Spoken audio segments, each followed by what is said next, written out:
Welcome to our free YouTube creator training library brought to you by the Senior Tuber community. Welcome to Creator Training. I'm Fran Asaro, and this is our last hour of our Senior Tuber Circle, where we give away 3 hours worth of training, 12 hours a month for training for anybody who is in the circle. And we've been doing video optimization for the past couple of weeks. Today, we're going to talk about demonetization audit. You're probably thinking, what the heck is that? Some of these things you may not need, but we wanted to make sure it was included because this is your channel. And if you see it, you're going to want to know it. So demonetization audit is, if you're monetizable, there may come a time that you're not getting monetized by YouTube. And that could be because you've done something that has made you not monetizable. So if you said it was for kids and it's not for kids, if you use somebody else's artwork or a piece of their video, they want you to be advertiser friendly, so they'll probably put you in there until you take care of it. And you can always, say dispute it if you want to. But you do want to follow the community guidelines. That is important. If by chance you're in the YouTube partner program, monetization will show up in your earn section of your left column, and that's in your YouTube studio. So that's going to tell you if you're a YouTube partner, first of all, and if you are, these are the options that you have. This is just for YouTube partner. There are a lot of ways to monetize, but for YouTube partner, they pay on how many people are checking out your videos. So you want people to come and watch your videos, and they, depending on their arrangement with YouTube and with the advertisers and you, because you can actually choose if people are going to be compatible with your niche or completely opposite from your niche. You have some control over that. But once you do choose one of these, you have a little bit more selection. Like I said, we'll go over that in detail, but you get paid based on people watching your videos, how long they stay on, if they buy anything. So there's different levels of being compensated for it. It's pretty good. If you're a YouTube partner, it's a great way to start marketing your channel for that kind of thing, or a great goal to have is to become a YouTube partner, which is having 4,000 watch time hours per rolling 12 months and having 1,000 subscribers. But we also have one thing where you can have 500 subscribers, and then you're allowed to collect money from your viewers. And that's called the supers, where you can have people send you money for your thanks, giving you thanks for your videos. I mean, if you do lives, you can have asking people for money. If you've ever watched it on TikTok or other places where people send money, this would be the same thing. And all you have to do is have 500 subscribers. And also there's memberships. You have to have 1,000 subscribers for a membership. And once you do, you can set it up several different levels, several different payments, and you have several options on your channel where you can advertise your membership. Plus, you can also have a special menu tab where people can access the membership. And if you wanted to leave messages for your members or leave them videos that are just specific to them, you can upload your videos just to your members. So there's several things. If you have a membership with YouTube, it gives a lot of features. There's a link to share, plus they'll see a pop-up in the video. There'll be a menu tab. So there's several ways when somebody comes to your channel that they'll be able to see that you have a membership and possibly join. And then we have shopping. Now, there's a couple of things we're going to say about shopping. First of all, when you get to 1,000 subscribers, you have the option of a shop where you can put in print-on-demand products. And that YouTube has a couple of companies that it uses. And I think you could bring in some other companies. I just haven't done that part yet. But you can bring in people any other way. Even if you don't have 1,000 subscribers, you can use print-on-demand companies, building your own products, and you don't even have to have a store that you have to manage. There are some, like I'm a Shopify partner. Some people come in there, they have a lot of support with the print-on-demand, but they also have to participate. So it's almost like another business. And I loved it. I loved doing that, but it was a lot more work because I had to handle returns and customer service. If that's you, then yes, that might be an option for a Shopify store. Like I said, it's really great and some very big support systems there and some big companies that are doing it. But if you just wanted to set and forget, then there's plenty, I think it's Zazzle is out there, a couple of other ones. If you're thinking about it and you want to put it into the comments, that would be great. And I use Cafe Press for years and years, where I just put them up there, I change them around, I build a store, take down a store. So if you can't do it now because you're not a YouTube partner, you can still sell merchandise. All you have to do is take the link to your store or a link to your product. Let's say you're wearing something. Say, listen, if you want this shirt because it either represents your niche or a favorite saying or a favorite piece of artwork, you can say, I've got these in totes, I've got it in my mug. If you want this mug, or just go to my link, it's in the description, and you could just put it down below or in an info card or an end screen. You could actually do that as well. So you could be making money from that right away if you have something really powerful out there, if you have a powerful message and people like it. So I have senior tubers, proud to be a senior tuber, t-shirts, mugs, and a lot of items like that. You'll also get that menu tab for the shopping there. What's really good about it is when you put some products in there, you get to decide which products you want to show in your video. When you want to highlight your products in your videos, this is the option that shows up. You hover over the video, you see view your products, and when you click on it, they actually pull up either in the column to the right of the video or below it. So we know that we want to do a store through the YouTube partner program, but it's not necessarily feasible for everybody. And you don't have to give up making money because you don't have that. There are also other ways that you could be making money on your channel. When you go into the Earn tab, there are other opportunities like sponsors. And now YouTube helps you create media kits based on your channel's performance, where you can pull up like a brochure that shows anybody that you're going to promote yourself to, that they'll give you a little bit of a boost on how to do that. But you can have a sponsor without having a lot of subscribers, without being a YouTube partner. All you have to do is have engagement. So let's say you have 500 people that are subscribed, not 5,000 or 10,000 or 50,000, but you have 500 people. But your people are so loyal. They show up to your all your podcasts, they buying your stuff, they're engaged in all your videos. They're really hitting the likes, sharing. That's really important to your sponsor or proposed sponsor. So you can actually present that if you feel like you have something. So think about that. Even if you're not ready, you could start keeping a list of who you would like to promote your channel through.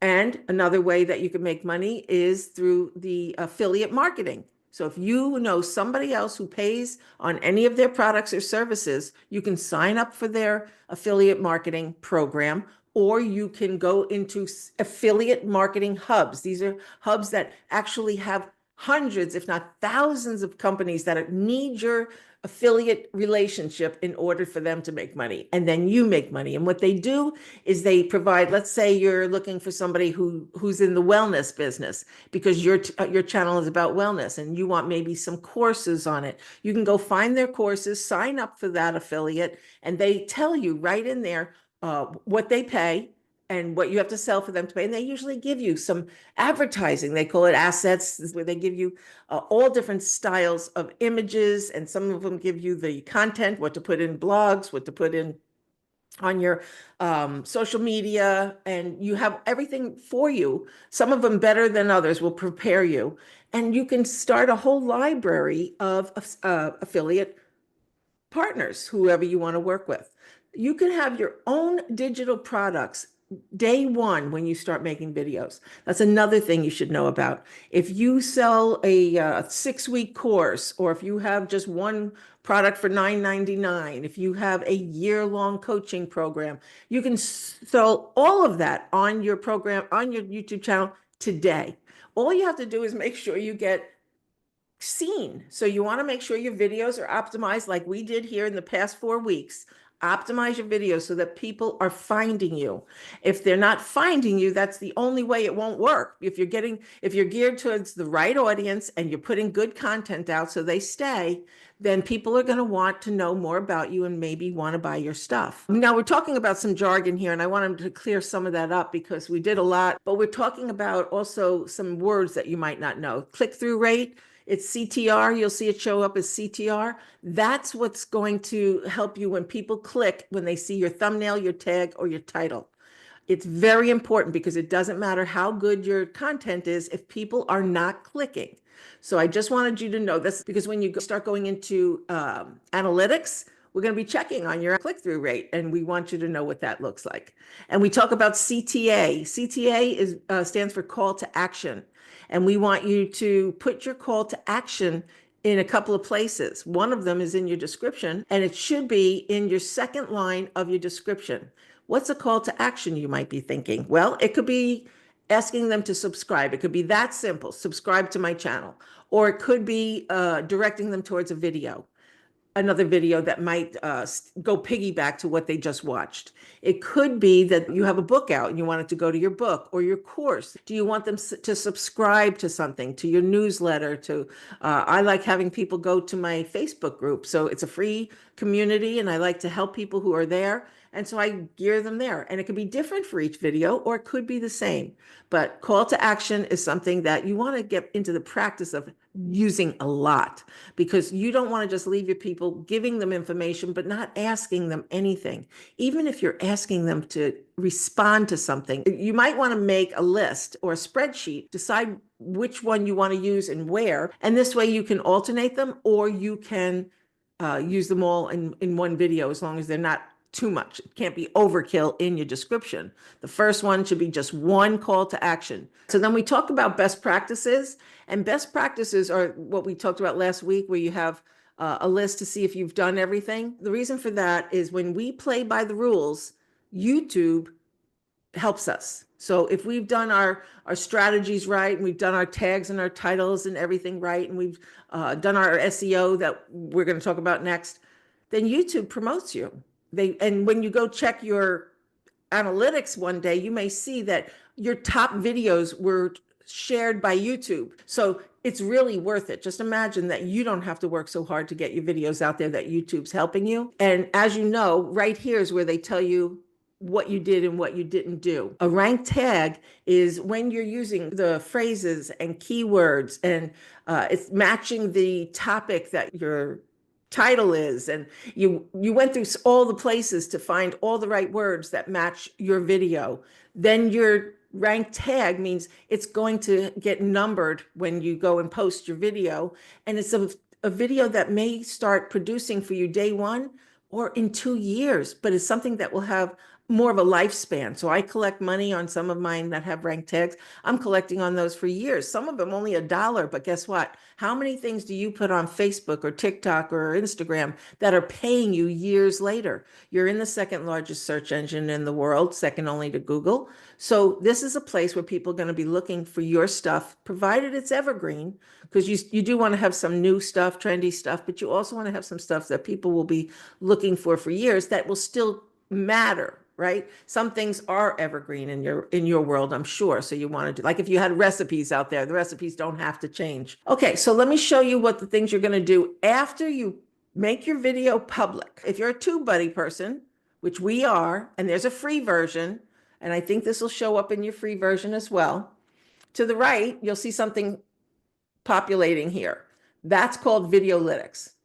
And that's a TubeBuddy feature. And you can check your video or anybody else's video on YouTube to see what their Videolytics are. So if you're comparing yourself to somebody in your own niche, this will really help to see what they're using. Well, first of all, you like to know your SEO scores right here. And we went through this a couple of weeks ago with Amanda. She did a whole training on keywords and how to get this up to 100. So you check that for sure. You check your keywords to see how many of them ranked in this case. So this isn't going to show until this goes public, but this should show up how many of my tags that I have below are ranking. Here's where you know, right here. These are the same best practices, except maybe one or two of them are different, that you have inside where you optimize the video. You look at all the X's, you make sure you make them all into check marks, and then you have all of this done, and that qualifies you to get a little bit higher score here, and maybe some more tags that would rank.